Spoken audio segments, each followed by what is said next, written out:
In his latest column, Paul Merson explains why Antonio Rudiger's exit from Chelsea is actually Frank Lampard's fault. Losing Rudiger to Real Madrid is going to break Chelsea's heart, but his mind was made up 18 months ago with the way he was treated by Lampard. He got completely binned out the team by Lampard, and I think that left a lasting effect on Rudiger.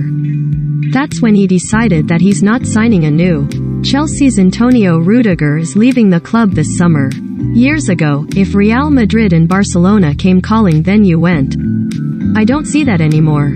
Chelsea are as good as Real Madrid. You can see that in the Champions League quarterfinal. The Blues had a bad 45 minutes, but apart from that, they were a far superior team to Real Madrid.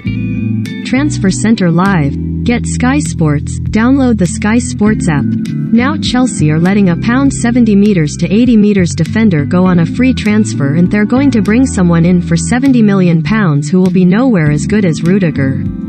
They're going to have to strengthen in defense, as Rudiger and Andreas Christensen are going to leave. I like Trevor Chalobah, but they play three at the back, so they'll need to bring in another defender. Even though Kai Havertz is Chelsea's best player with Mason Mount, and someone they can build a team around, they still need a forward. I am not saying it won't work with Romelu Lukaku, but he needs to get it together and make his mind up that he's staying. The agent of Chelsea's Romelu Lukaku discussed his future last week. In my opinion, his agent would never say something like what he said this week about discussing his future this summer if he hasn't been told something by Lukaku. If I had an agent and he started saying something that I never said to him, I'd be getting rid of him tomorrow morning. For me, it's an easy way for Lukaku to get something out there without him saying it himself. He wants to be at a great club, and I don't see why he can't go on and score a load of goals. But he can't have a season like he did this season for £100 million.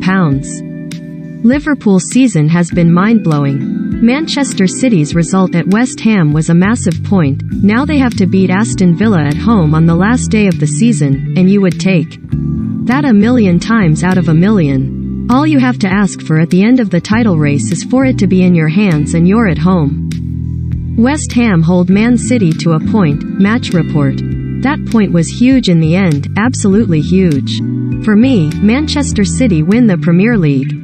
Southampton, Liverpool, Tuesday the 17th of May 7 p.m. Get Sky Sports. Get a Sky Sports pass. But what a race, with these two teams, it's been constant. If you drop a point, that's it.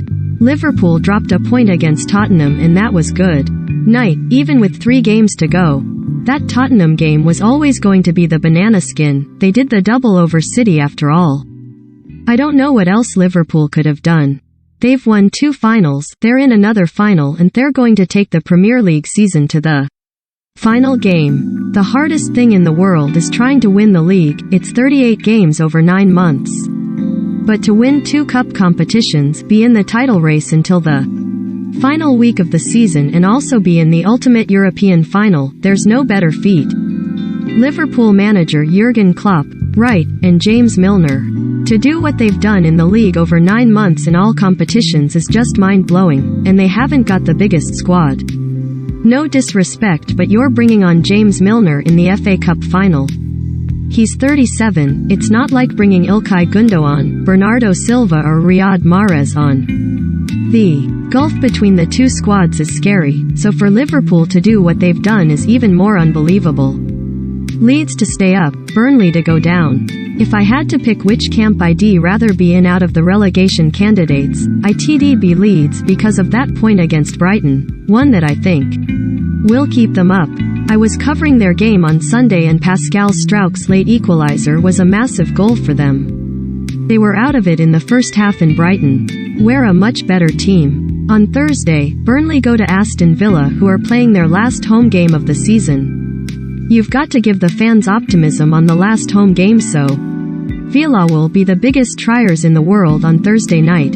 Steven Gerrard will not want 40,000 people leaving that ground with the attitude of next season. He will want to send those fans away with the feeling that they'll buy a new season ticket with the thought of Gerrard turning things around. That only happens if they beat Burnley.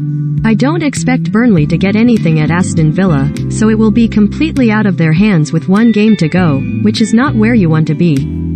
Yes, they have Newcastle at home and Leeds have Brentford away, but it should be in those two teams' hands. I think Everton will be alright. I've seen enough from them to get something out of the next two games.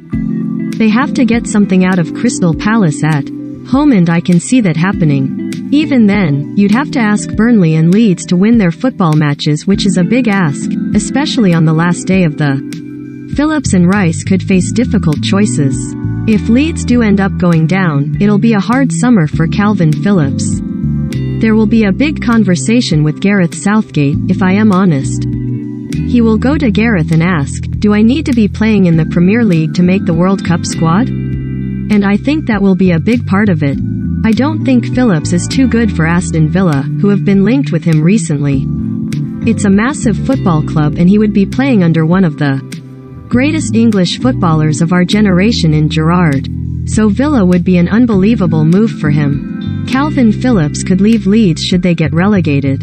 He can't go to Manchester United because you play for Leeds, or you're a Leeds fan. That's an absolute no-go, even though Man United need him more than any. Will Liverpool want him? I don't think so. Will Manchester City want him? I don't think so. Maybe Chelsea, I don't know. It's not as much as a problem as moving to Manchester United. Gareth won't need to have that conversation with Declan Rice, who is going to be in the Premier League anyway. He's going to Chelsea or Manchester United in my opinion. United need that kind of player, but he can't force a move. If you force a move, or the agent forces the move, you're the one who has to go back and play if it doesn't work out. He has to be careful as he's a West Ham legend, and he will leave as one if he does it the right way. Declan Rice is another England midfielder who could move on. If it starts getting messy on the way to him leaving, then everything he has done for the club will go up the wall. I don't think he's someone who will want that to happen. There is a lot of patience to be had there, and hell, have to hope everyone else sorts it out and he won't get involved. If it comes to a push and you start saying that you want to leave, you don't want to be doing that as a West Ham legend. You don't want to start getting booed as a West Ham legend. I think that will be sorted out behind the scenes.